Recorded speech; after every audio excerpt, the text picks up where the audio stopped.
Веќе 2-3 години ја има концесијата за експлоатација Казандол. Дали бевте повикани како еколошко друштво, присуствувавте ли на расправата? Кои беа вашите забелешки?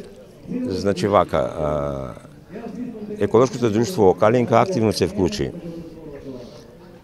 уште пред почетокот на јавната расправа, затоа што одлуките за концесија од владата беа донесени многу поодамна.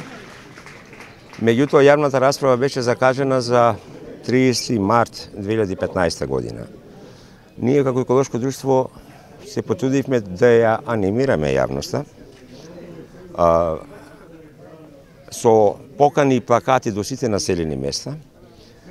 Доставивме до Радио Валандово информација и известување, така да Радио Валандово едноставно бруеше 30 на дена во врска со отварањето, значи, на рудникот Казандол.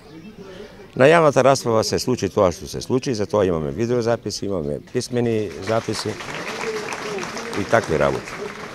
Доставивме наши забелешки до Министерството за животна средина, до Управата за животна средина, па и во однос на просторниот план до Министерството за транспорт и врски.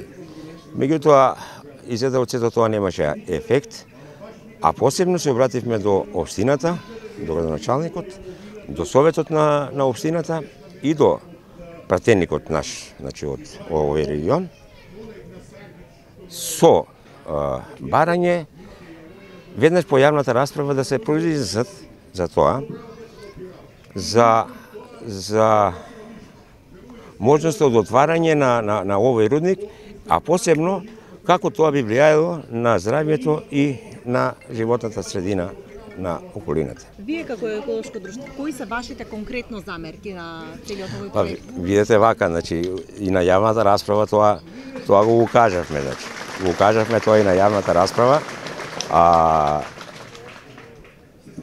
да се отвори, значи рудник со површински коп. Со површински коп на 500-600 метра воздушна линија од средношколскиот центар, да не кажам, од првата куќа, тоа е, мислам, нонсенс. Поготово што се работи, значи, за површински коп и дробење на руда, која потоа треба да се проследи на лужење со сулфурна киселина.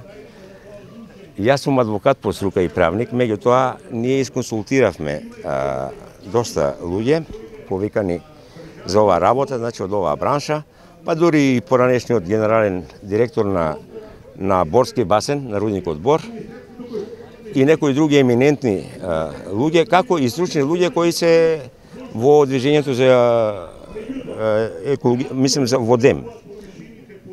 Од сите ни беше укажано дека најголема опасност ќе произлезе од загадувањето од прашината.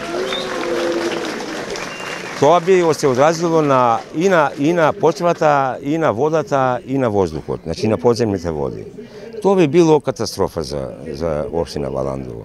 Поготово што се работи за крај во кој што земјоделското производство е приоритетна гранка и се третираме како еколошко подрачје и така и настапуваме и на нашите и на страните пазари.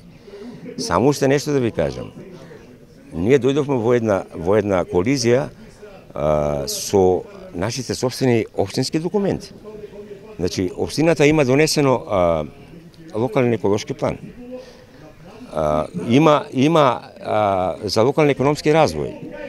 Во тие документи децидно е кажано дека освен лесна индустрија, сето друго нема приоритет за развој на општината. Што значи во однос на заштита на животната средина. И сега најднаш ви доаѓа Г1 тешка индустрија. Може да замислите. Сега, кој и како и зошто, јас не верувам дека министерствата горе постапиле онака како што постапиле и спрема она што, ево, и вие како информативна куќа го давате преку вашите емисии и другите телевизиски куќи, значи дојдено е веќе до концесија за експлоатација. Што значи, оваа постапка веќе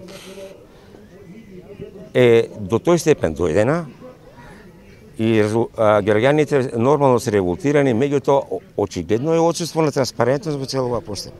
Па не може советниците да не знаат дека има донесена таква одлука. Барем се нивните искажувања кои со лично до мене дојдени како прател на така да Што ќе превземете? Па да ви кажам искрено, значи ние се приклучивме кон оваа иницијатива како еколошко друштво, ние понатаму ќе се ги правиме нашите активности во смисла на редовно известување до надлежните органи, посебно инспекцијските органи, затоа што ова е навистина мимо сите правила, мимо сите на 500 метри од град